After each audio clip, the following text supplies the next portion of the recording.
हरे कृष्णा माता जी। हरे कृष्णा माता जी। हरे कृष्णा। हरे कृष्णा हरे कृष्णा। हरे कृष्ण।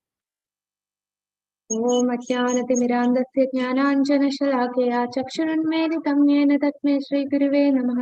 श्रीचैतन्यमनोभीष्टं स्थापितं येन भूतले स्वयं रूपा कदा मह्यं ददाति स्वपदान्तिकम्। वन्देऽहं श्रीगुरु श्रीयुतपदकमलं श्रीगुरुं वैष्णवांश्च श्रीरूपं साग्रजातं सहगण रघुनाथानिधं त्वं सजीवं साद्वैतं सावधूतं परिजनसहितं कृष्णचैतन्यदेवं श्रीराधा कृष्णपादान् सहगण ललिता श्रीविशाखान्वितांश्च। हे कृष्णा करुणा सिन्धु दीनबन्धो जगत्पते गोपेश गोपिका कान्द राधा कान्द नमोऽस्तुते। तप्त काञ्चन गौराङ्गी श्रीराधे वृन्दावनेश्वरी वृषभानुसुते देवी प्रणमामि हरिप्रिये। वाञ्छाकल्पतरुभ्यश्च कृपा सिन्धुभ्येव च पतितानां पावनेभ्यो वैष्णवेभ्यो नमो नमः। नमो विष्णुपादाय कृष्णप्रेष्ठाय भूतले श्रीमते भक्तिवेदान्त स्वामिन्निति नामिने। नमस्ते सरस्वते देवे गौरवाणी प्रचारिणे निर्विशेष शून्यवादि पाश्चात्य देशतारिणे। जय श्री कृष्ण चैतन्य प्रभु नित्यानंद श्री अद्वैत गदाधर श्रीवासादि गौर भक्त वृंद। हरे कृष्णा कृष्ण कृष्णा हरे हरे हरे राम राम राम हरे हरे। हरे कृष्णा कृष्ण कृष्णा हरे हरे हरे राम राम राम हरे हरे। हरे कृष्णा कृष्ण कृष्णा हरे हरे हरे राम राम राम हरे हरे। ഹരേ കൃഷ്ണ. ശ്രീ ഈശോപനിഷത്ത് ക്ലാസ്സിലേക്ക് എല്ലാവർക്കും സ്വാഗതം. ഇന്ന് നമ്മൾ ആദ്യത്തെ മന്ത്രത്തിലേക്ക് കടക്കുന്നു. അപ്പോൾ കഴിഞ്ഞ ക്ലാസ്സിൽ നമ്മള് ധ്യാനമന്ത്രം കണ്ടു. അപ്പൊ ആ ധ്യാനമന്ത്രം ചൊല്ലാമോ? ഇന്നലത്തെ ധ്യാനമന്ത്രം. ഹരേ കൃഷ്ണ. ആ മാതാജി ചൊല്ലിക്കോ. ഹരേ കൃഷ്ണ മാതാജി. ഹരേ കൃഷ്ണ. ഓം പൂർണ്ണമദ പൂർണ്ണമിദം പൂർണ്ണാത് പൂർണ്ണമുദച്യതേ പൂർണ്ണസ്യ പൂർണ്ണമാദായ പൂർണ്ണമേവാവശിഷ്യതേ. ഹരേ കൃഷ്ണ. ഹരേ കൃഷ്ണ. അപ്പൊ ആ ശ്ലോകത്തിന്റെ അർത്ഥം എന്താണ്? അനിത മാതാജി പറയാമോ? ശ്ലോകത്തിന്റെ വിവർത്തനം. പരമദിവ്യോത്തമ പുരുഷൻ സത്യവും പൂർണ്ണവുമാകയാൽ അദ്ദേഹത്തിൽ നിന്നും ഉത്ഭവിക്കുന്ന ഈ പ്രതിഭാസിക പ്രപഞ്ചവും അതുപോലെ മറ്റുള്ളവയും പരിപൂർണമാണ്. പൂർണ്ണതയിൽ നിന്നും ഉണ്ടാകുന്ന എന്തും സ്വയം പൂർണ്ണങ്ങളാണ്. ഭഗവാൻ സമ്പൂർണനാകയാൽ അദ്ദേഹത്തിൽ നിന്നും അനേകം പൂർണ്ണങ്ങൾ ഉത്ഭവിച്ചാലും അവിടുന്ന് സമ്പൂർണനായി തന്നെ അവശേഷിക്കുന്നു. ഹരേ കൃഷ്ണ. ഹരേ കൃഷ്ണ. Thank you Mataji. അപ്പോ കഴിഞ്ഞ ശ്ലോകത്തില് ഭഗവാൻ പൂർണ്ണനാണ്. ഭഗവാനിൽ നിന്ന് വരുന്ന എല്ലാം പൂർണ്ണത്തിൽ നിന്നുണ്ടാവുന്നതെല്ലാം പരിപൂർണമാണ്. കൂടാതെ ഭഗവാനിൽ നിന്ന് പല പൂർണ്ണങ്ങൾ ഉണ്ടാകുമ്പോൾ അദ്ദേഹം പൂർണ്ണനായി തന്നെ അവശേഷിക്കുന്നു. അപ്പൊ അതാണ് നമ്മൾ കഴിഞ്ഞ ശ്ലോകത്തിൽ കണ്ടത്. ഇനി നമ്മൾ ഈശോപനിഷത്തിലെ ആദ്യത്തെ മന്ത്രത്തിലേക്ക് കടക്കാം. ഈ പിക്ചറിൽ കാണിച്ചിരിക്കുന്നത് ഏത് ഡീറ്റീസ് ആണ്? ഹരേ കൃഷ്ണ. ആരെയാണ് നമ്മൾ ഈ കാണുന്നത്? ഭഗവാൻ കൃഷ്ണൻ. അതെ. ഏത് അമ്പലത്തിലാന്നല്ലേ ഇത്?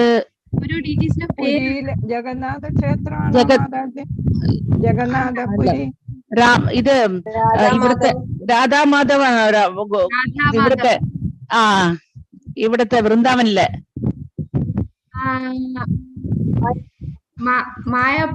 മായാപൂരില്. അത് തന്നെ, രാധാമാധവ്. അപ്പൊ ഓരോ ഡീറ്റീസിനും ഓരോ പേര് കാണും. അപ്പൊ രാധ എപ്പോഴും തുടങ്ങുന്ന രാധ എന്നായിരിക്കും. പിന്നെ മാധവൻ, നമ്മുടെ ഭഗവാന്റെ പേരാണ് ഓരോരുത്തും മാറിക്കൊണ്ടിരിക്കുന്നത്. ഇത് നമുക്കറിയാം. നമ്മുടെ രാധാ ഗോവിന്ദ്. ശ്രീ രാധാ ഗോവിന്ദ്. അപ്പൊ ഇവിടെ ഗോവിന്ദ് എന്നാണ് നമ്മുടെ ഭഗവാന്റെ പേരല്ലേ. അപ്പൊ അവിടെ മായാപൂരില് രാധാ മാധവ് എന്നാണ്. ഹരേ കൃഷ്ണ. ശ്രീല പ്രഭുപാദ് കി ജയ്. ഈശോപനിഷത്തിലെ ആദ്യത്തെ മന്ത്രം. ഇതൊരു പ്രത്യേക രീതിയിലാണ് ഈശോപനിഷത്തിലെ മന്ത്രം ചൊല്ലുന്നത്. അങ്ങനെ തന്നെ ചൊല്ലണമെന്നില്ല, നമുക്ക് സൗകര്യമുള്ള രീതി ചൊല്ലാം. എന്നാൽ ഈശോപനിഷത്തിലെ മന്ത്രമാകുമ്പോൾ നമുക്ക് ഭഗവത്ഗീതയിലെയും അതുപോലെ ശ്രീമദ് ഭാഗവത്തിലെ ശ്ലോകത്തിൽ നിന്ന് ഡിഫറെന്റ് ആയിട്ടുള്ള രീതിയിലാണ് ചൊല്ലുന്നത്. ഈശാവാസ്യമിദം സർവം യത്കിഞ്ച ജഗത്യാം ജഗത് തേന തെക്തേന ഭുഞ്ജീത മാഗ്രഥാ കസ്യ സ്വിദ്ധനം. ഇങ്ങനെ ചൊല്ലാം, അല്ലെങ്കിൽ നമ്മൾ സാധാരണ ചൊല്ലുന്ന പോലെ ഈശാവാസ്യമിദം സർവം യത്കിഞ്ച ജഗത്യാ ജഗത് തേന തെക്തേന ഭുഞ്ജീത മാഗ്രഥാ കസ്യ സ്വിദ്ധനം. നമുക്ക് സൗകര്യമുള്ള രീതിയിൽ ചൊല്ലാവുന്നതാണ്. എന്നാലൊരു ഡിഫറെന്റ് രീതിയിലാണ് ഈശോപനിഷത്ത് ആയതുകൊണ്ട് ആ മന്ത്രം നമുക്ക് പെട്ടെന്ന് ഇത് ഈശോപനിഷത്തിലെ മന്ത്രമാണ് എന്ന് പറയാൻ വേണ്ടി നമ്മൾ ഒന്ന് ഡിഫറെന്റ് ആയിട്ട് ചൊല്ലും. ഈശാവാസ്യമിദം സർവം യത്കിഞ്ച ജഗത്യാം ജഗത് തേന തെക്തേന ഭുഞ്ജീത മാഗ്രഥാ കസ്യ സ്വിദ്ധനം. ഈശാവാസ്യമിദം സർവം യത്കിഞ്ച ജഗത്യാം ജഗത് തേന തെക്തേന ഭുഞ്ജീത മാഗ്രഥാ കസ്യ സ്വിദ്ധനം. ഈശാവാസ്യമിദം സർവം. ഈശാവാസ്യം, ഈശ്വരൻ. ഈശ്വരൻ എന്ന വാക്കിന്റെ അർത്ഥം എന്താണ്? പറയാമോ ഈശ്വരൻ എന്ന വാക്കിന്റെ അർത്ഥം?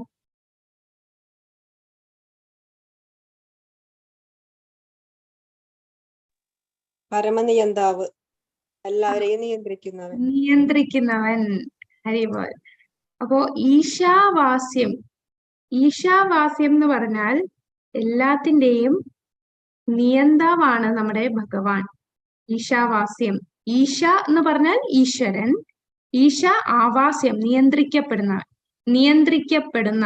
ഈശ്വരനാൽ നിയന്ത്രിക്കപ്പെടുന്ന, എല്ലാത്തിനെയും നിയന്ത്രിക്കുന്നവനാണ് ഈശ്വരൻ. ഈശ്വരനാൽ നിയന്ത്രിക്കപ്പെടുന്ന ഇതം എന്ന് പറഞ്ഞാൽ ഈ സർവം, നമ്മൾ കാണുന്ന സർവ ചരാചരങ്ങളും, ജീവനുള്ളതും ജീവൻ ഇല്ലാത്തതുമായിട്ടുള്ള കാണുന്ന എല്ലാ ചരാചരങ്ങളും ഈശ്വരനാൽ നിയന്ത്രിക്കപ്പെടുന്നതാണ്. യത്കിഞ്ച ജഗത്യാം ജഗത്. യത്കിഞ്ച യാതൊരു, ജഗത്യാം ജഗത് പ്രപഞ്ചത്തിലുള്ള, ജഗത്തിലുള്ള സർവ ചരാചര വസ്തു. അപ്പൊ ഈ ആദ്യത്തെ രണ്ട് ലൈൻ നമുക്ക് പറഞ്ഞു തരുന്നത് ഈ പ്രപഞ്ചത്തിൽ കാണുന്ന എല്ലാ ജഗത്തിൽ കാണുന്ന സർവവും, എങ്ങനെ സർവം എന്ന് പറഞ്ഞാൽ സർവ ചരാചരങ്ങളും. ചരാചരം എന്ന് പറയുമ്പോൾ ജീവനുള്ളതും ജീവനില്ലാത്തതുമായിട്ടുള്ള എല്ലാ വസ്തുക്കളും ഭഗവാന്റെ നിയന്ത്രണത്തിലാണ്, അല്ലെങ്കിൽ ഭഗവാന്റെ ഉടമസ്ഥതയിലുള്ളതാണ്. ഭഗവാനാണ് ഇതിന്റെ എല്ലാത്തിന്റെ ഉടമസ്ഥൻ. ആ ഈശ്വരനാണ് ഇതെല്ലാം നിയന്ത്രിക്കുന്നത്. ഈ പ്രപഞ്ചത്തിലുള്ള എല്ലാ ചരാചരങ്ങളെയും ഈശ്വരന്റെ ഉടമസ്ഥതയിലാണ്, അല്ലെ ഈശ്വരനാൽ നിയന്ത്രിക്കപ്പെടുന്നതാണ്. ഇനി അടുത്ത രണ്ട് ലൈൻ്റെ അർത്ഥം, തേന തെക്തേന ഭുഞ്ജീത മാഗ്രത കസ്യ സ്വിദ്ധനം. തേന തെക്തേന, തേന എന്ന് പറഞ്ഞാൽ അവനാൽ, അതായത് അതുകൊണ്ട് ഈ ഭഗവാനാൽ നിയന്ത്രിക്കപ്പെടുന്നതാണല്ലോ ഇതെല്ലാം.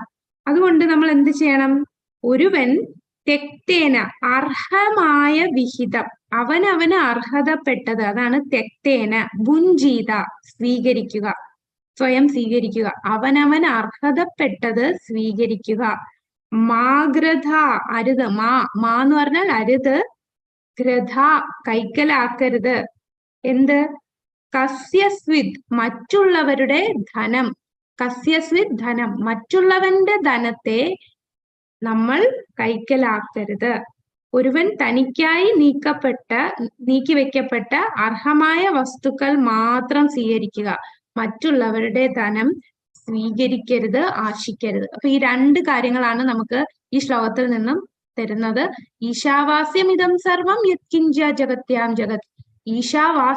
ഈശാവാസ്യം എന്ന വാക്കിന്റെ അർത്ഥം, ഈശാവാസ്യം എന്ന് പറഞ്ഞാൽ ഈശ്വരനാൽ നിയന്ത്രിക്കപ്പെടുന്നത്, എല്ലാത്തിന്റെ ഉടമയും എല്ലാത്തിനെയും നിയന്ത്രിക്കുന്നതും ഈശ്വരനാണ്. ഇതം സർവം, എന്താണ് സർവം എന്ന് പറയുന്നത്? ഏതൊക്കെയാണ്? യത്കിഞ്ച ജഗത്യാ ജഗത്, ജഗത്തിലുള്ള സർവചരാചരങ്ങളും. നിയന്ത്രിക്കുന്നത് ഭഗവാനാണ്. എല്ലാത്തിന്റെ ഉടമസ്ഥൻ ഈശ്വരനാണ്. തേന തെക്തേന ഭുഞ്ചീത. അതിനാൽ എന്ത് ചെയ്യണം? ഒരുവൻ തെക്തേന, തെക്തേന എന്ന് പറഞ്ഞാൽ തേന തെക്തേന, തെക്തേന എന്ന് പറഞ്ഞാൽ അവനവൻ അർഹതപ്പെട്ടത്, അവന് തനിക്ക് നീക്കപ്പെട്ടത്, തനിക്ക് അർഹതപ്പെട്ടത് മാത്രം സ്വീകരിക്കുക.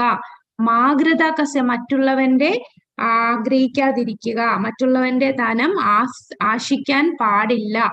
അവനവൻ അർഹതപ്പെട്ടത് സ്വീകരിക്കുക, മറ്റുള്ളവരുടെ ആശിക്കാൻ പാടില്ല. അങ്ങനെ ഈ 2 മെസ്സേജാണ് ഈ ശ്ലോകത്തിൽ നിന്ന് നമുക്ക് തരുന്നത്. പ്രപഞ്ചത്തിനകത്തുള്ള സർവ്വചരാചരങ്ങളും ഈശ്വരന്റെ ഉടമസ്ഥതയിലുള്ളതും ഈശ്വരനാൽ നിയന്ത്രിക്കപ്പെടുന്നതുമാണ്. അതുകൊണ്ട് ഒരുവൻ തനിക്കായി നീക്കപ്പെട്ട അർഹമായ വസ്തുക്കൾ മാത്രം സ്വീകരിക്കുക, മറ്റുള്ളവന്റെ ധനം ആശിക്കരുത്. അപ്പൊ ഈശോപനിഷത്ത് എന്ന വാക്ക് തന്നെ വരുന്ന ഈ ആദ്യത്തെ വാക്കുകൊണ്ടാണ്, ഈശാവാസ്യം. അതിൽ നിന്നാണ് ഈശോ ഉപനിഷത്ത്. ഈശോ എന്നുള്ള വാക്ക് തന്നെ ഇവിടെ ഈ ആദ്യത്തെ മന്ത്രത്തിൽ നിന്ന് തന്നെ എടുത്തതാണ് ഈശോപനിഷത്ത് എന്ന് പറയുന്നത്. അപ്പൊ ഇവിടെ നമ്മൾ മനസ്സിലാക്കേണ്ടത്, നമ്മളുടെ ഈ ആർത്തി എത്ര കിട്ടിയാലും മതിയാവില്ല. നമുക്ക് മതിയാവത്തോണ്ട് മറ്റുള്ളവന്റെയും കൂടെ എടുക്കും. ഈ ആർത്തി നമ്മൾ ഒഴിവാക്കിയാൽ തന്നെ നമുക്ക് ജീവിതം സന്തോഷകരമായിരിക്കും.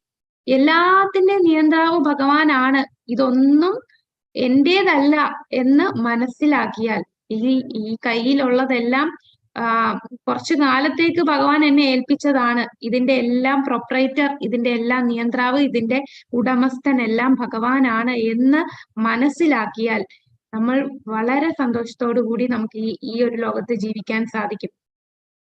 ഇതെല്ലാം നമുക്ക് കിട്ടുന്ന ഓരോ ചെറിയ സാധനങ്ങൾ പോലും എല്ലാം നമുക്ക് തരുന്നത് ഈ ഭഗവാനാണ്. ഒന്നും നമുക്ക് ഉണ്ടാക്കാൻ പറ്റില്ല അല്ലെ? ഈ നമുക്ക് വെജിറ്റബിൾസ് കിട്ടുന്നത് എങ്ങനെയാണ്? അപ്പൊ നമ്മൾ പറയും കർഷകർ ഉണ്ടാക്കിയതാണ്. കർഷകർ എന്താണ് ചെയ്തത്? വിത്ത് ഇട്ട് അത് വളർത്തിയതാണ്. ആ വിത്ത് എവിടുന്ന് കിട്ടി?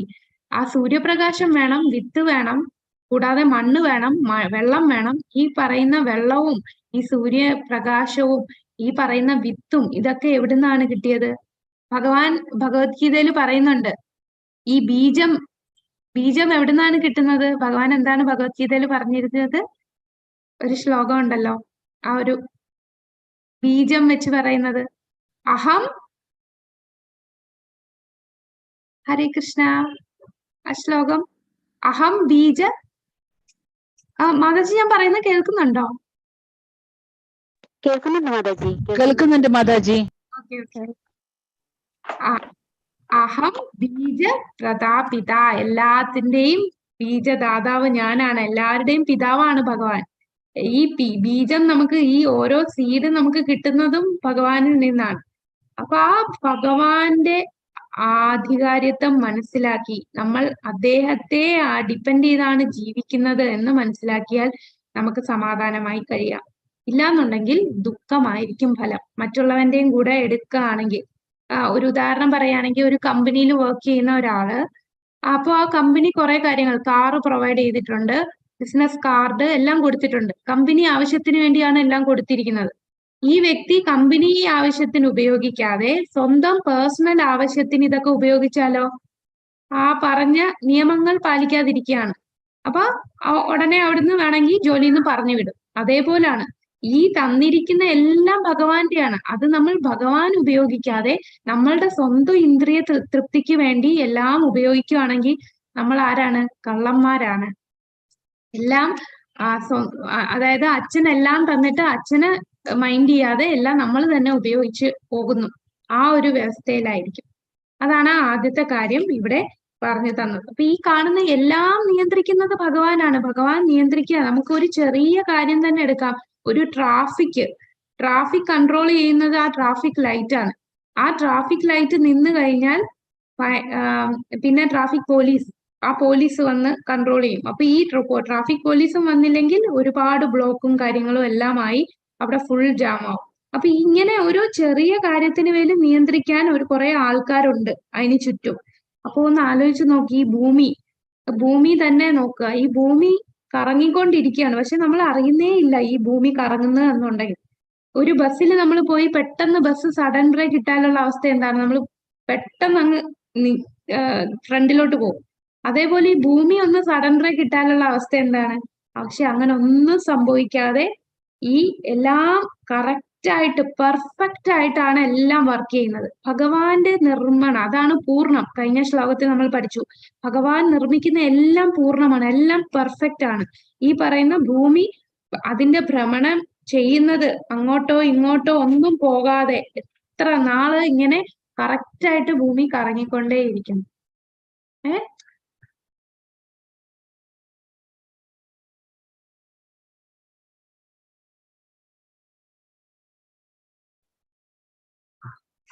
ഹരേ കൃഷ്ണ.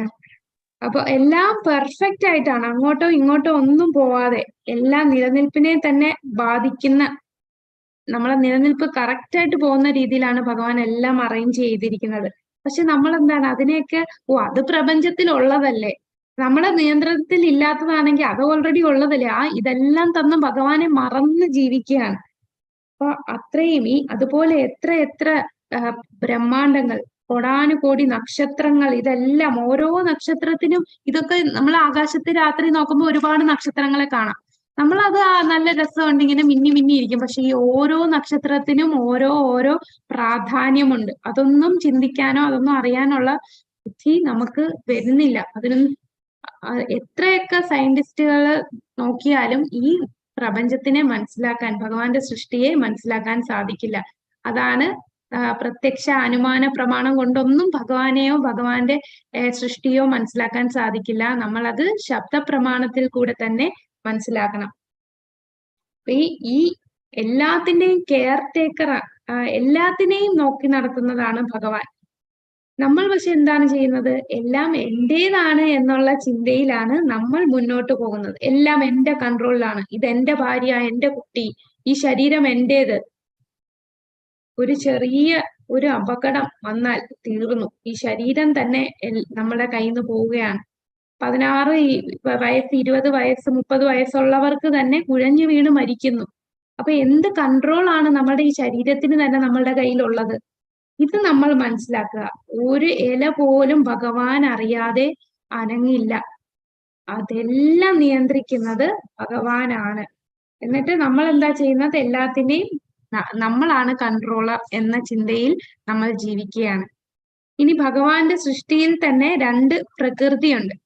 അതാണ് പരാപ്രകൃതി, അപരാപ്രകൃതി.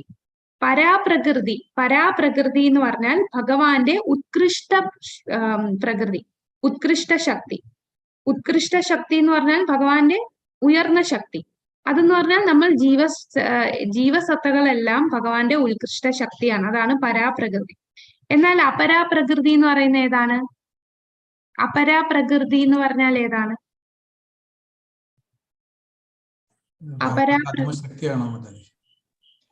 അധമശക്തിയാണോ മാതാജി? ഭൗതികമായിട്ടുള്ള എല്ലാം അല്ലേ മാതാജി? അതെ അതെ അതെ മാതാജി.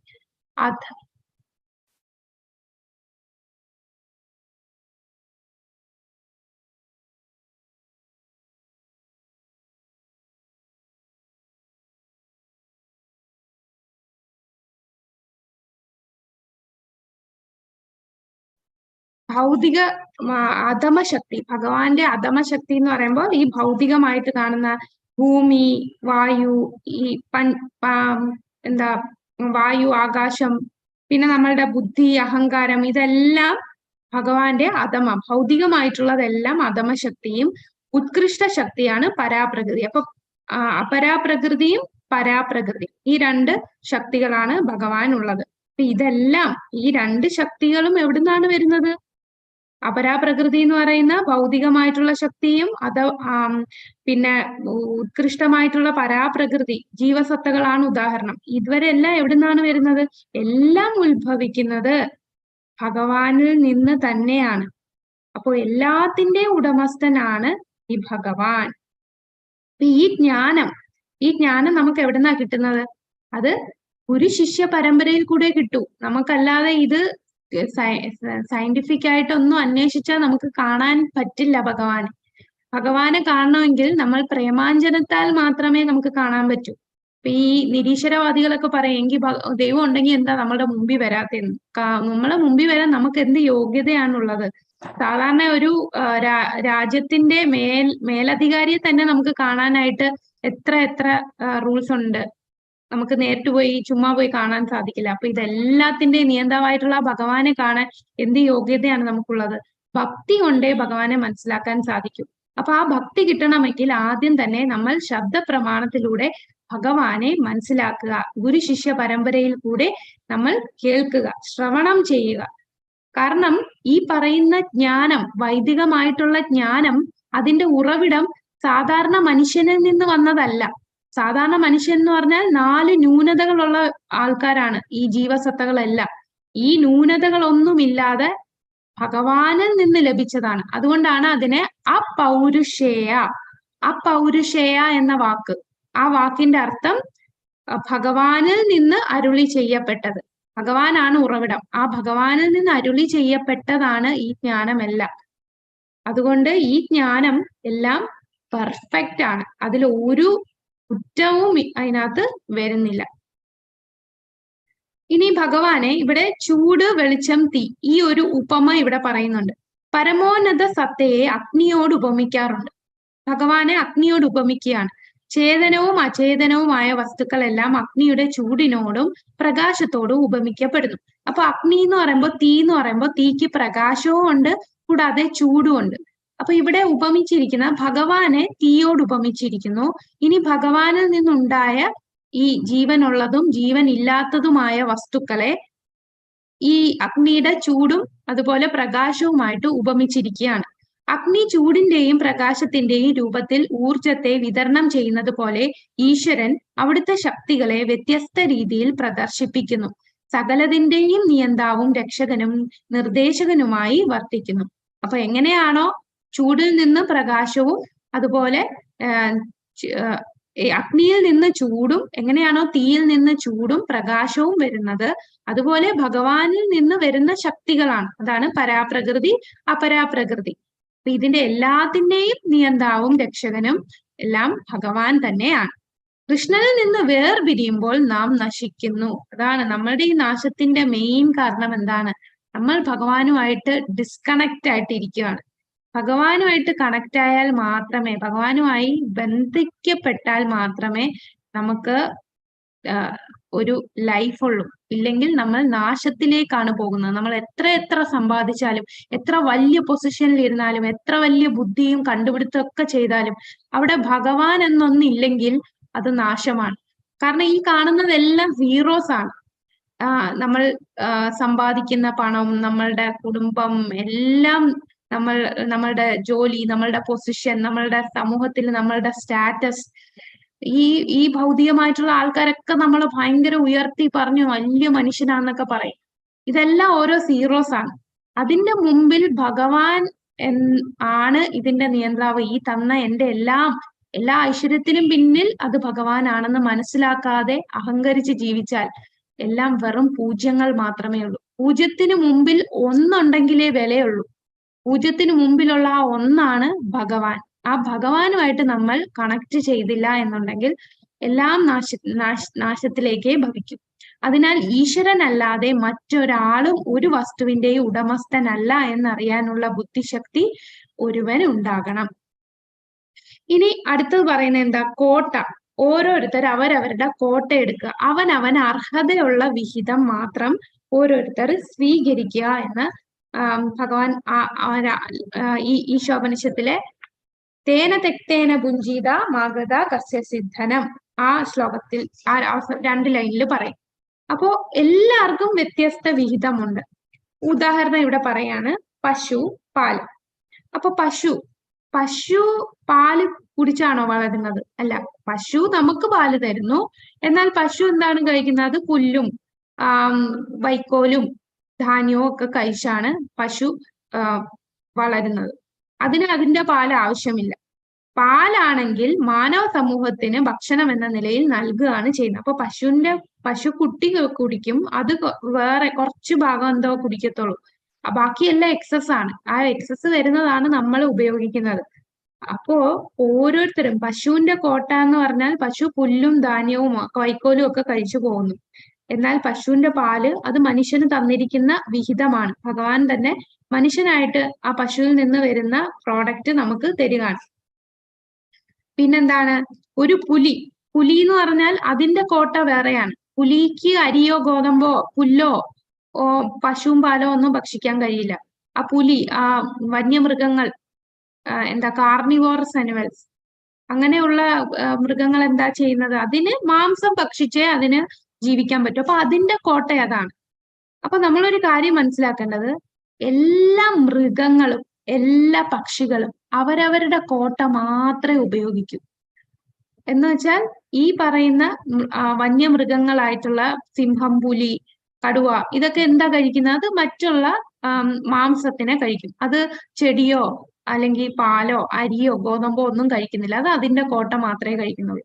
കൂടാതെ ഈ പറയുന്ന ഈ പശു ആകുമ്പോൾ പശുവിന് വേണ്ടുന്ന പുല്ലും ധാന്യവും മാത്രമേ കഴിക്കുന്നുള്ളൂ. എല്ലാവരും അവരവരുടെ ആവശ്യമുള്ളത് കഴിച്ചിട്ട് പോകും. എന്നാൽ ഇവിടെ ആക്രാന്തം ആർക്കാണ്? ഏത് വിഭാഗത്തിൽപ്പെട്ടവർക്കാണ്? മറ്റുള്ളവന്റെയും കൂടെ പിടിച്ചടക്കുന്നത് ആരാണ്? മനുഷ്യർക്ക്. മനുഷ്യരാണ്. അവന് വെച്ചിട്ടുള്ളത് പോരാ, മറ്റുള്ളവന്റെയും കൂടെ പിടിച്ചെടുത്തോണ്ട് പോകുന്ന അങ്ങനെ ഒരു ജന്മമായി മനുഷ്യൻ. അപ്പൊ ഈ മനുഷ്യൻ, നമ്മൾ ആ കാര്യം മനസ്സിലാക്കണം. ഈ കർമ്മം എന്ന് പറയുന്നത് ഈ മൃഗങ്ങൾക്കോ പക്ഷികൾക്കോ ഇൻസെക്റ്റിനോ ഒന്നുമില്ല. ഈ കർമ്മം, ആ ലോ ഓഫ് നേച്ചർ, അത് മനുഷ്യനാണ് വരുന്നത്. കാരണം മനുഷ്യന് കുറച്ചുകൂടെ ബുദ്ധി ഭഗവാൻ തന്നിട്ടുണ്ട്. ആ ബുദ്ധി വെച്ച് അവന് പഠിക്കാനുള്ള വേദശാസ്ത്രങ്ങൾ തന്നിട്ടുണ്ട്. അതൊന്നും നോക്കാതെ വഴിതെറ്റി സ്വന്തം ഇന്ദ്രിയ സംതൃപ്തിക്ക് വേണ്ടി അവന്റെ സ്വാതന്ത്ര്യത്തെ, എല്ലാവർക്കും സ്വാതന്ത്ര്യം ഭഗവാൻ കൊടുത്തിട്ടുണ്ട്. എന്നാൽ ആ സ്വാതന്ത്ര്യത്തെ എന്ത് ചെയ്യുന്നു? ദുരുപയോഗം ചെയ്ത് മറ്റുള്ളവന്റെയും കൂടെ എടുത്ത് ഞാനാണ് നിയന്ത്രാവ് എന്നുള്ള രീതിയിൽ ജീവിച്ചു പോവുകയാണ്. അപ്പൊ ഈ പറയുന്ന കർമ്മഫലം, നമുക്ക് ഈ അനുഭവിക്കുന്ന ഓരോ ദുഃഖവും നമ്മൾ തന്നെയാണ് റെസ്പോൺസിബിൾ. കാരണം നമുക്ക് വേണ്ടുന്നതെല്ലാം ഭഗവാൻ നമ്മൾ തന്നിട്ടുണ്ട്. അത് മനസ്സിലാക്കാതെ നമ്മൾ ജീവിക്കുന്നു. ഒരു കാര്യം നമ്മൾ മനസ്സിലാക്കേണ്ടത്, അത് എനിക്ക് അറിഞ്ഞുകൂടായിരുന്നു ഇത്രയും നാളും. അതിനി നമ്മൾ ഇനി വരുന്ന ശ്ലോകത്തിൽ പഠിക്കും. അതായത് എനിക്ക് അറിഞ്ഞുകൂടാത്തോണ്ടാണ് ഞാനിങ്ങനെ പഠിക്കാതിരുന്നത്. അതൊരു എക്സ്ക്യൂസ് അല്ല. കാരണം ഇപ്പൊ ലൈസൻസ് എടുത്ത ഒരു വ്യക്തി ലൈസൻസ് എടുത്തിട്ട് ഈ റോഡിൽ കൂടെ പോകരുത് എന്ന് എനിക്ക് അറിഞ്ഞുകൂടായിരുന്നു എന്ന് പറഞ്ഞിട്ട് കാര്യമില്ല. എന്നാലും അയാൾക്ക് ഫൈൻ അടിക്കേണ്ടി വരും. അപ്പോ ഈ മനുഷ്യ ശരീരം കിട്ടിയ ഒരു വ്യക്തി ഈ മനുഷ്യ ശരീരം കിട്ടിയാൽ ചെയ്യേണ്ടത് ഇതാണ് എന്ന് മനസ്സിലാക്കണം. കാരണം നമ്മളെ ഭഗവാൻ ഒരിക്കലും ഫോഴ്സ് ചെയ്യില്ല, നീ ഇത് ചെയ്തേ പറ്റൂ. ചിലര് ചോദിക്കുന്ന ഒരു ചോദ്യമാണ്, അങ്ങനെ നമ്മൾ അങ്ങോട്ട് പോകാനാണെങ്കിൽ, അതായത് അച്ഛൻ മാതാപിതാക്കൾ കുട്ടികളെ ഫോഴ്സ് ചെയ്ത് ഓരോന്ന് ചെയ്യിപ്പിക്കുമല്ലോ, നീ അത് ചെയ്യണം അവരുടെ നല്ലതിന് വേണ്ടി. അതുപോലെ എന്തുകൊണ്ടാണ് ദൈവം നമ്മളെ ഫോഴ്സ് ചെയ്ത് ചെയ്യിപ്പിക്കാതെ? ദൈവം ഒരിക്കലും നമ്മളുടെ സ്വാതന്ത്ര്യത്തിൽ ഇടപെടത്തില്ല. നമുക്ക് എല്ലാവർക്കും ഫ്രീ വില്ലുണ്ട്, സ്വാതന്ത്ര്യമുണ്ട്. ആ സ്വാതന്ത്ര്യത്തെ ഉപയോഗിക്കേണ്ടത് കറക്റ്റ് ആയിട്ടുള്ള രീതിയാണോ തെറ്റായിട്ടുള്ള രീതിയാണോ അത് നമ്മളാണ് തീരുമാനിക്കുന്നത്. അപ്പൊ നമുക്ക് ഇതുപോലെയുള്ള സാഹചര്യങ്ങൾ വരുമ്പോ ഇത് ഉപേക്ഷിച്ചു പോവുക എന്ന് പറഞ്ഞാൽ അതായത് ഇതുപോലുള്ള സാഹചര്യം എന്ന് വെച്ചാൽ ഇതുപോലെ ശാസ്ത്രങ്ങൾ പഠിക്കാനുള്ള സാഹചര്യങ്ങൾ നമുക്ക് കൊണ്ടുതരികയാണ്. ഇത് ഭഗവത്ഗീത പോലെയുള്ള പുസ്തകങ്ങൾ നമുക്ക് കിട്ടുന്നു.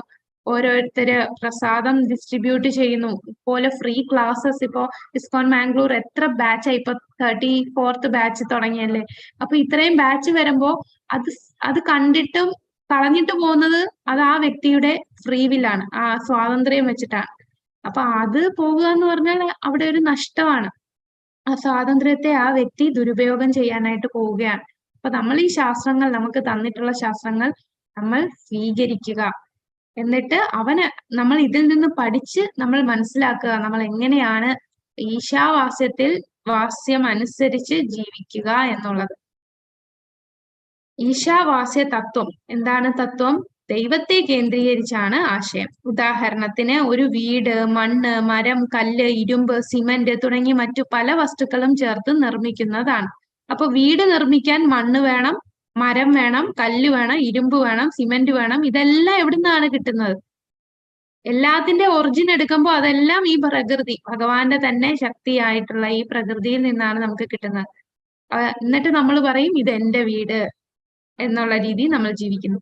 ഈ ഈശോപനിഷത്തിന്റെ രീതിയിൽ നമ്മൾ ചിന്തിക്കുമ്പോൾ ഇത്തരത്തിലൊരു പദാർത്ഥവും നമുക്ക് സ്വയം നിർമ്മിക്കാൻ സാധ്യമല്ലെന്ന് അറിയാൻ കഴിയും.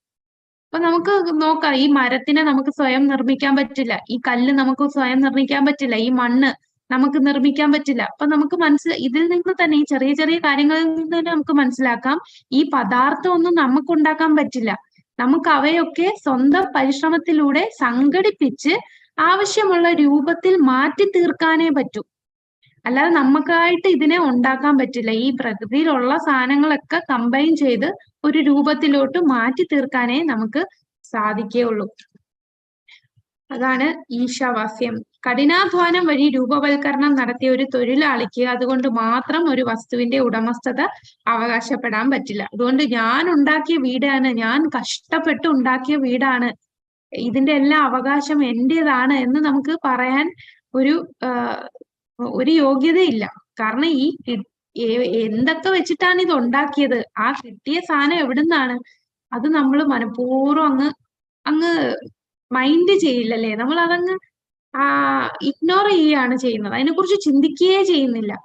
ഓരോ ദിവസവും സൂര്യൻ ഉദിച്ച് മഴ പെയ്യുകയും ഒക്കെ ചെയ്യുന്നത് നമ്മൾ ചിന്തിക്കുകയേ ചെയ്യുന്നില്ല.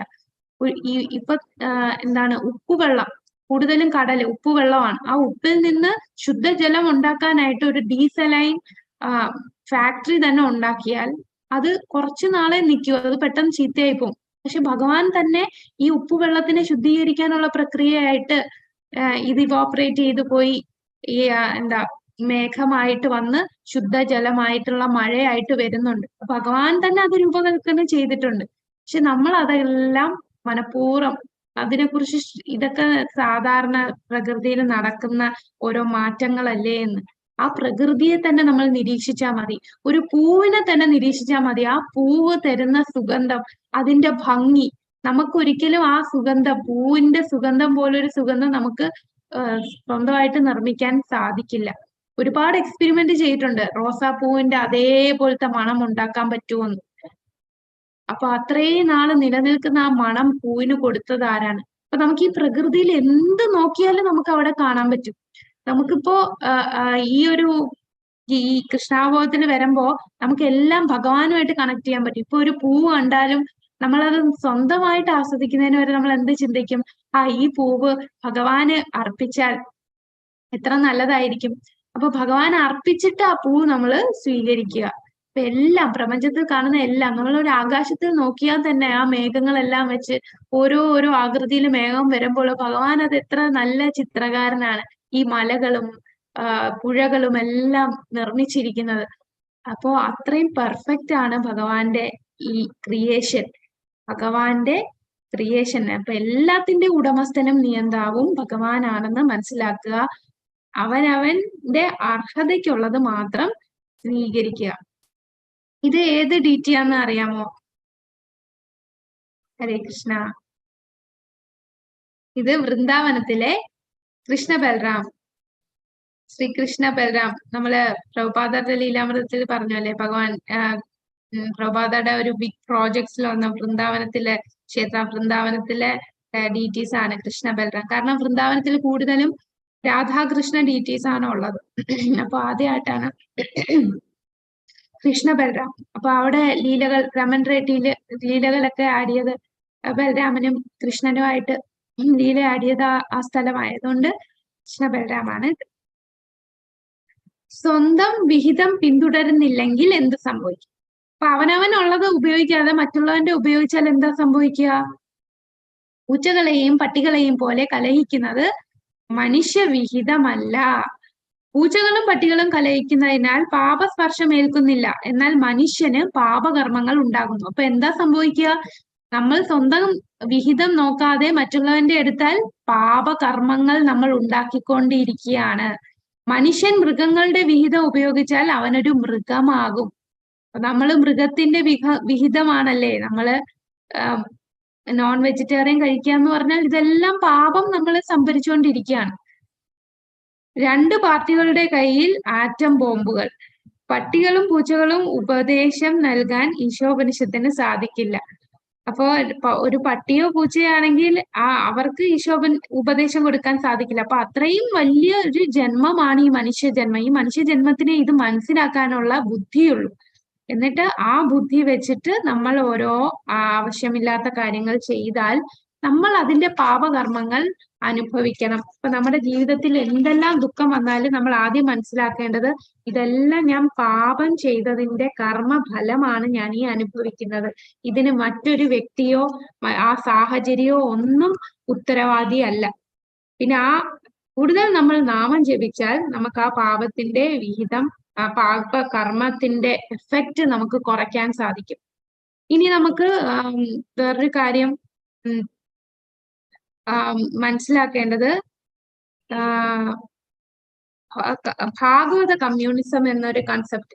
ഇപ്പൊ ഭാഗവത കമ്മ്യൂണിസം ഇപ്പൊ നമുക്കറിയാം, ഒരുപാട് ക്യാപിറ്റലിസം, കമ്മ്യൂണിസം എന്ന് പറഞ്ഞ ഒരുപാട് രീതിയിൽ നമ്മളുടെ രാജ്യത്ത് ഭരണം നടത്തുന്നുണ്ട്. അപ്പൊ ഇതില് ഭാഗവത കമ്മ്യൂണിസം എന്ന് പറഞ്ഞാൽ എല്ലാ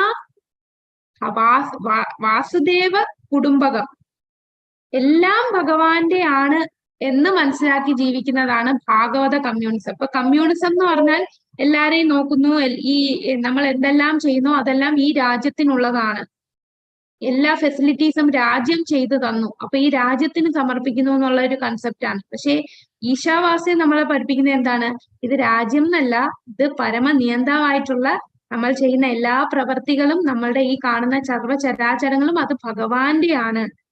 അത് മനസ്സിലാക്കുന്നതാണ് ഭാഗവത കമ്മ്യൂണിസം എന്ന് പറയും. ഇനി നമുക്ക് സ്വന്തം ജീവിതത്തിൽ പ്രാക്ടിക്കലായിട്ട് എങ്ങനെയാണ് അവനവന്റെ കോട്ട നമ്മൾ സ്വീകരിക്കുക, അത് നമുക്ക് ഓരോ ഉദാഹരണം വെച്ചെടുക്കാം. ഇപ്പൊ നമ്മൾ ഫുഡിന്റെ എടുക്കുകയാണെങ്കിൽ എന്ത് ചെയ്യണം? വെജിറ്റേറിയൻ ഡയറ്റ് ആയിരിക്കണം, നോൺ വെജിറ്റേറിയൻ പാടില്ല.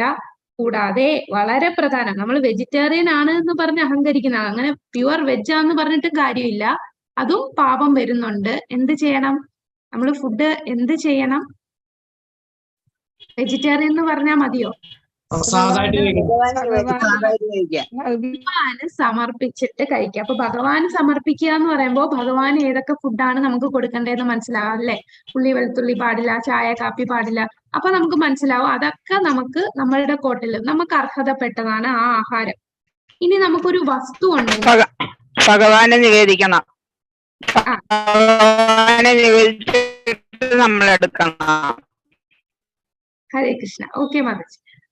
അപ്പൊ ഇനിയിപ്പോ നമ്മളൊരു വസ്തു എടുക്കുകയാണെങ്കിൽ മറ്റുള്ളവന്റെ പ്രോപ്പർട്ടി നമ്മൾ കൈ കടത്താതിരിക്കുക, അവനവന്റെ വസ്തുക്കൾ മാത്രം നോക്കുക. അതുണ്ടല്ലോ, അയൽക്കാരന്റെ വസ്തു എങ്ങനെ കൈയടക്കാമെന്ന് ചിന്തിച്ച് ചിലര് വേലി കെട്ടുമ്പോ പയ്യെ നീക്കി, വീണ്ടും വേലി കെട്ടുമ്പോ നീക്കി അപ്പുറത്തെ സ്ഥലം കൂടെ പയ്യെ കയ്യിലാക്കുന്ന രീതി, അങ്ങനെ ഒന്നും ചെയ്യാതിരിക്കുക. നമ്മൾ വിചാരിക്കും ആരും കണ്ടില്ല, ആരും കേസ് കൊടുത്തില്ല. പക്ഷെ ഇതെല്ലാം നോക്കാനായിട്ട് ഭഗവാൻ നമ്മൾ ചെയ്യുന്ന ഓരോ പ്രവൃത്തിയും അവിടെ അക്കൗണ്ടിലേക്ക് പോവുകയാണ്. പിന്നെ നമ്മൾ സ്വരൂപിക്കുന്ന പണം അത് നല്ല രീതിയിൽ അനാവശ്യമായിട്ട്, അതായത് ഇല്ലീഗൽ ആയിട്ടുള്ള രീതിയിൽ നമ്മൾ പണം സമ്പാദിക്കാതിരിക്കുക, മറ്റുള്ളവന്റെ കയ്യിൽ നിന്ന് തട്ടിപ്പറിച്ച് പണം സമ്പാദിക്കാതിരിക്കുക. നമ്മൾ നല്ല രീതിയിൽ നമ്മളാൽ വർക്ക് ചെയ്ത് നമ്മൾ പൈസ ഉണ്ടാക്കുക. അല്ലാതെ ഈ ലോട്ടറിയിൽ കൂടെ അങ്ങനെ, അതൊക്കെ ഗാംബ്ലിങ്ങിൽ വരും. നമ്മൾ ഈ ലോട്ടറി എടുക്കുക എന്ന് പറയുന്നത്, ഷെയർ മാർക്കറ്റ് ഒക്കെ ഒരു ഗാംബ്ലിങ്ങിൽ പെടുന്നതാണ്. അല്ലാതെ നമ്മളായിട്ട് ജോലി ചെയ്ത് പൈസ, അല്ലെങ്കിൽ നമ്മളുടെ പൂർവികരിൽ നിന്ന് കിട്ടുന്ന പണം, ആരെയും നമ്മൾ ഉപദ്രവിച്ചുകൊണ്ട് പൈസ സമ്പാദിക്കാതിരിക്കുക. അപ്പൊ ഈ പണം സമ്പാദിച്ചിട്ട് എന്ത് ചെയ്യണം? അതിന്റെ ഒരു ഭാഗം ഭഗവാന്റെ സേവനത്തിന് വേണ്ടി ഉപയോഗിക്കുക. അതാണ് രണ്ടാമത്തെ. ഇനി നമ്മൾ ചെയ്യുന്ന ജോലി ഈ 4 യമനിയമങ്ങൾക്ക് വിരുദ്ധമായിട്ടുള്ള ജോലി ചെയ്യാൻ പാടില്ല. അതായത് ഇപ്പം മദ്യശാലയിൽ ജോലി ചെയ്യുക, കൂടാതെ ഈ അറവുശാലയിലൊക്കെ ജോലി ചെയ്യുക, പിന്നെ മറ്റു രീതിയിലുള്ള ഈ ഗാംബ്ലിങ് പോലത്തെ ജോലി ചെയ്യുക. ഈ കാസിനോയിലൊക്കെ കാണുമല്ലോ, പല ചൂതുകളി, അതിലൊക്കെ ജോലി, അങ്ങനത്തെ ജോലികൾ നമ്മൾ ഇർറിലീജിയസ് ആയിട്ടുള്ള രീതിയിലുള്ള ജോലികളൊന്നും നമ്മൾ ചെയ്യാതിരിക്കാൻ ശ്രമിക്കുക. പിന്നെ നമ്മൾ ചെയ്യുന്ന പ്രവൃത്തി, ഇപ്പൊ ചില ആൾക്കാരുണ്ട് കഠിനാധ്വാനം ചെയ്യും, രാവും പകലും ഒക്കെ കഠിനാധ്വാനം ചെയ്യും, മറ്റുള്ളവരൊക്കെ പുകഴ്ത്തും അവൻ വലിയ അധ്വാനിയാണ് എന്ന് പുകഴ്ത്തും. പക്ഷെ ഭഗവാന്റെ കണ്ണിൽ അവൻ അത്ര വലിയ ആളൊന്നുമല്ല. നമ്മൾ ചെയ്യേണ്ടത് നമുക്കുള്ള ജോലി അത് നമ്മളുടെ കടമ എന്ന രീതിയിൽ നമ്മൾ ചെയ്യുക. എൻ്റെ ഈ കുടുംബത്തെ നിലനിർത്താൻ ജോലി ചെയ്യണം, അല്ലാതെ രാവും പകലും ഫുൾ ടൈം ഓഫീസിൽ ഇരിക്കും, വീട്ടുകാര്യവും നോക്കില്ല, പണം സമ്പാദിക്കുക എന്ന് മാത്രം ചിന്തിച്ച് ആർത്തി കൊണ്ട് കൂടുതൽ സമ്പാദിക്കാൻ ഓവർ ടൈം ഒക്കെ ജോലി എടുക്കുക, അതിന്റെ ഒന്നും ആവശ്യമില്ല. നമ്മൾ നമ്മുടെ ഫാമിലിയെ മെയിൻറ്റെയിൻ ചെയ്യാനായിട്ടും ഭക്തിയുത സേവനം ചെയ്യാനും ഒക്കെ സമയം കണ്ടെത്തുന്ന രീതിയിലുള്ള ജോലി ചെയ്യണം. പിന്നെ നമ്മളുടെ ഭാര്യ കുടുംബ ജീവിതം എന്ന് പറഞ്ഞാൽ അത് ലീഗൽ ആയിട്ടുള്ള രീതിയിൽ തന്നെ മറ്റു പരസ്ത്രീ പുരുഷ ബന്ധമൊന്നും ഇല്ലാത്ത രീതിയിൽ മുന്നോട്ട് പോകണം. പിന്നെ നമ്മൾ വസിക്കുന്ന ഈ വീട് ഇത് ഭഗവാന്റെയാണ് വീട് എന്നുള്ള ബോധ്യത്തോടു കൂടി നമ്മൾ ജീവിക്കുക. ഒന്നിലും നമ്മൾ അഹങ്കരിക്കാതിരിക്കുക. പിന്നെ നമ്മൾ ഒരു വലിയ പൊസിഷനിൽ ഇരിക്കുകയാണെങ്കിൽ ആ പൊസിഷനിൽ ഇരുന്ന് നമ്മൾ പൊളിറ്റിക്കൽ ആയിട്ടുള്ള രീതിയിൽ ഇൻഫ്ലുവൻസ് കിട്ടാൻ വേണ്ടി ഒന്നും ഉപയോഗിക്കാതെ, ഇതെനിക്ക് ഭഗവാൻ തന്ന ഒരു സ്ഥാനമാണ്, ഒരു വലിയ പൊസിഷൻ, അപ്പൊ ആ സ്ഥാനം ഞാൻ ഭഗവത് സേവനത്തിന് വേണ്ടിയും പിന്നെ സത്യസന്ധമായിട്ടുള്ള രീതിയിലും ഞാൻ ഉപയോഗിക്കും. അപ്പൊ ഒന്നിലും അഹങ്കരിക്കരുത്, എല്ലാം എന്റേതാണെന്ന് ഉള്ള ചിന്ത പാടില്ല. ഇനിയിപ്പോ ഉറങ്ങുന്ന കാര്യം തന്നെ എടുക്കാം. ഉറങ്ങുന്നത് എങ്ങനെയാണ്? ഉറങ്ങുക എന്ന് പറഞ്ഞാൽ 6 മണിക്കൂർ ഉറങ്ങുക, ഒരുപാട് ആവശ്യത്തിൽ കൂടുതൽ ഉറങ്ങാതിരിക്കുക.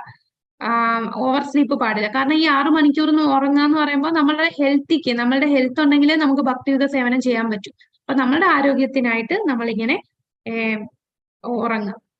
പിന്നെ നമ്മൾ സ്വീകരിക്കേണ്ട കാര്യങ്ങൾ ഗുരു, സാധു, ശാസ്ത്രം, ഈ 3 കാര്യത്തിൽ നിന്ന് ആണ് നമ്മൾ മനസ്സിലാക്കേണ്ടത്. അപ്പൊ ഈ ശാസ്ത്രങ്ങൾ പറയുന്ന അനുസരിച്ച് നമ്മൾ ജീവിക്കുക. നമ്മളുടെ ഗുരു, ആധ്യാത്മിക ഗുരു എന്താണോ പറയുന്നത് അതനുസരിച്ച് ജീവിക്കുക. ശാസ്ത്രങ്ങൾ എന്താണോ നമുക്ക് പറഞ്ഞു തന്നത് അതനുസരിച്ച്, സാധു ശിക്ഷാ ഗുരുക്കന്മാര്, നല്ല മുതിർന്ന സാധു അവരൊക്കെ പറയുന്ന രീതിയിൽ ജീവിക്കുക. അങ്ങനെ അവര് പറഞ്ഞ രീതിയിൽ എല്ലാം കിട്ടുമ്പോ എല്ലാം ഭഗവാന് സമർപ്പിച്ച് ജീവിക്കുക. അതും വളരെ പ്രധാനമാണ്. അപ്പൊ നമ്മൾ മനസ്സിലാക്കണം, ഇപ്പൊ നമ്മൾക്കൊക്കെ മൂത്തവർ പറയുന്നത് കേൾക്കും, മൂത്തവരെ പറയുന്നതാണ് ശരി എന്നുള്ള കൺസെപ്റ്റ് ആയിരുന്നു. പക്ഷെ ഇതിൽ വന്നപ്പോഴാണ് മനസ്സിലായത് മൂത്തവര് പറയുന്നതിലും തെറ്റുണ്ട്. അപ്പൊ നമ്മൾ എപ്പോഴും നോക്കേണ്ടത് ഇത് ശാസ്ത്രം അനുസരിച്ചുള്ളതാണോ, ഗുരു പറയുന്നതാണോ, സാധു പറയുന്നതാണോ. ഗുരു, സാധു, ശാസ്ത്ര, ഈ 3 പെർഫെക്റ്റ് ആണ്. അതിൽ നിന്ന് കിട്ടുന്ന ജ്ഞാനം നമ്മളുടെ ഈശാവാസ്യം അനുസരിച്ചുള്ള ജ്ഞാനമായിരിക്കും. അപ്പൊ അങ്ങനെയുള്ള കാര്യങ്ങൾ സ്വീകരിച്ചു വേണം നമ്മൾ പ്രാക്ടിക്കലി നമ്മുടെ ജീവിതത്തിൽ എങ്ങനെ ഈശാവാസ്യം ഉപയോഗിക്കാം എന്നുള്ളതാണ് നമ്മളിപ്പോ പറഞ്ഞത്. ഹരേ കൃഷ്ണ. അപ്പം നമുക്ക് ഈ ക്വസ്റ്റ്യനിലൂടെ നോക്കാം. എന്താണ് ഈശാവാസ്യം? ഈശാവാസ്യം എന്ന വാക്കിന്റെ അർത്ഥം എന്താണ്? ഈശാവാസ്യം ഭഗവാനാ നിയന്ത്രിക്കപ്പെട്ടത്. എല്ലാത്തിന്റെ ഉടമസ്ഥനും നേതാവും ഭഗവാനാണ്. ഇനി പരാപ്രകൃതി, അപരാപ്രകൃതി. ഭൗതിക ഭൗതികമായതും ഉദ്ദിഷ്ടങ്ങൾ അടങ്ങിയതാണ് എന്നിട്ട് പരാപ്രകൃതി എന്ന് പറയുന്നത്. ഭഗവാന്റെ ഭൗതിക ശക്തി അത് വന്നിട്ട് അപരാപ്രകൃതി. ഭഗവാന്റെ ഉത്കൃഷ്ട ശക്തിയാണ് പരാപ്രകൃതി, ഉയർന്ന ശക്തിയാണ് പരാപ്രകൃതി. ഉദാഹരണം ജീവസത്തകൾ. അപരാപ്രകൃതി എന്ന് പറഞ്ഞാൽ ഭഗവാന്റെ അധമ ശക്തി അല്ലെ ഭൗതിക പ്രകൃതി. അതാണ് ഭൂമി, ജലം, അഗ്നി, വായു, ആകാശം, മനസ്സ്, ബുദ്ധി, ഇന്ദ്രിയം, ഇതെല്ലാം വരുന്നത് അപരാപ്രകൃതി. ഇനി ഭാഗവത കമ്മ്യൂണിസം എന്ന് പറഞ്ഞാൽ എന്താണ്? വസുദേവ കുടുംബകം. വസുദേവ കുടുംബകം. എല്ലാം നമ്മൾ ഭഗവാന്റെ കുടുംബമാണ്, എല്ലാം ഭഗവാൻ സമർപ്പിക്കുകയാണ് വേണ്ടത്. എല്ലാത്തിന്റെ നിയന്താവ് ഭഗവാനാണ് എന്ന് മനസ്സിലാക്കി എല്ലാ പ്രവൃത്തിയും ഭഗവാന് സമർപ്പിച്ച് ചെയ്യുന്നത്. ആ പൗരുഷേയ എന്ന വാക്കിന്റെ അർത്ഥം പൗരുഷേയ, ഭഗവാൻ അരുളി ചെയ്തത്. ഭഗവാൻ അരുളി ചെയ്തതാണ് ആ പൗരുഷേയ. ഹരേ കൃഷ്ണ. ഹരേ കൃഷ്ണ. അപ്പൊ ഇതാണ് നമ്മളുടെ ഇന്നത്തെ ശ്ലോകം.